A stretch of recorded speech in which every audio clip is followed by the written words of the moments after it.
धर्मनगरी हरिद्वार में आज श्री पंचदशानंद जूना अखाड़ा के महामंडलेश्वर स्वामी नरसिंहानंद गिरी जी, पंडित अधीर कौशिक, महामंडलेश्वर स्वामी प्रबोधानंद गिरी जी महाराज आदि अन्य संतों की उपस्थिति में सिया वक्फ बोर्ड के पूर्व चेयरमैन सैयद वसीम रिजवी की इस्लाम के प्रवर्तक मोहम्मद के जीवन पर लिखी गई पुस्तक मोहम्मद का विमोचन किया गया। इस मौके पर महामंडलेश्वर स्वामी नरसिंहानंद गिरी जी ने कहा कि मानवता को बचाने के लिए वसीम रिजवी की लड़ाई में संत समाज भी सहभागिता करे। वहीं वसीम रिजवी ने कहा कि इस्लामिक जिहादी अगले केवल 20 वर्षों में संपूर्ण हिंदू समाज के खात्मे की तैयारी कर रहे हैं। हरिद्वार से सचिन तिवारी की रिपोर्ट।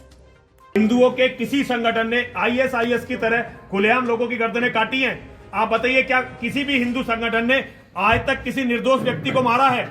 क्या हिंदुओं के किसी भी संगठन ने आज तक कत्लो गारत किया है? हमने तो केवल अपने लोगों की लाशें देखी हैं। हमारी आस्था का केंद्र है गाय।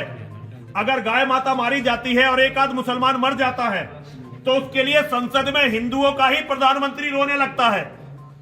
हिंदुत्व ने कहीं भी निर्दोषों को मारने की वकालत नहीं की। लेकिन यह किताब इस्लाम की 350 किताबों का रेफरेंस लेके वसीम भाई ने लिखी है।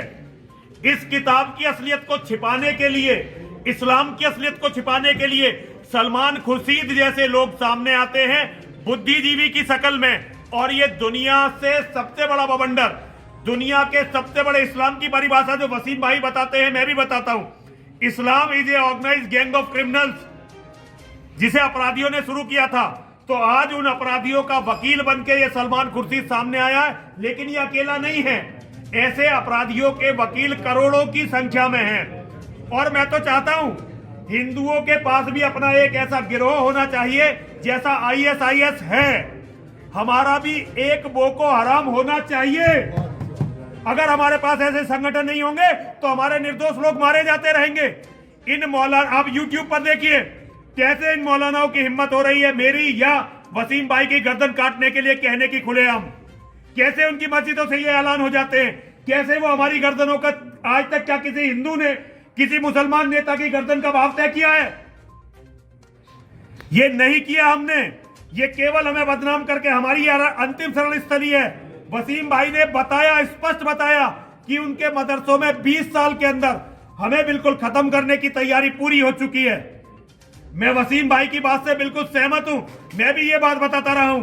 हमारे स्वामी प्रबोधानंद जी, हमारे दर्शन भारती जी, अमृतानंद जी, साधनानंद जी, ललितानंद जी, हम सारे लोग एक बात से, इस बात से सहमत हैं। हमारा समर्थन है वसीम भाई को, और वसीम भाई की इस लड़ाई में सदैव उनके साथ रहने वाले हम लोग। राशि धर्मी भी इसी लाइन में है। नरसिंहानंद जी क्या से इसका विमोचन कराया था, उसके बाद वो किताब सामने आई है।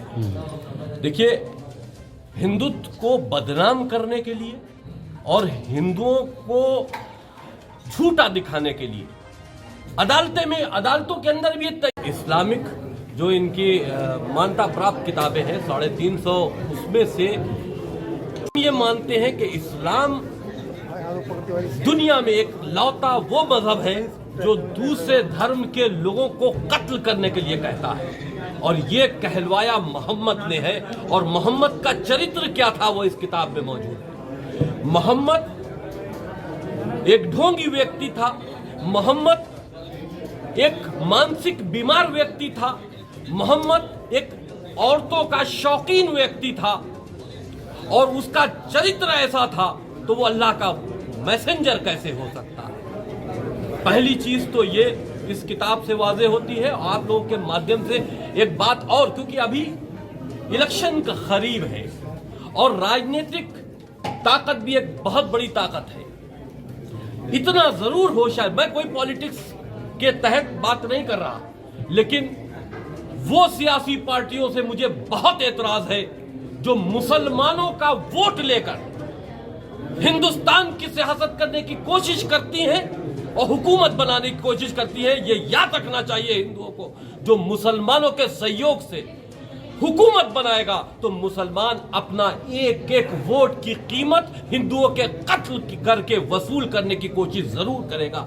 इस बात को हिंदुओं को याद रखना चाहिए। हर प्लेटफॉर्म पर अपनी ताकत हिंदुओं को बचाना चाहिए और बनाना चाहिए। जी सर, जिस तरह से आपने किताब लिखी,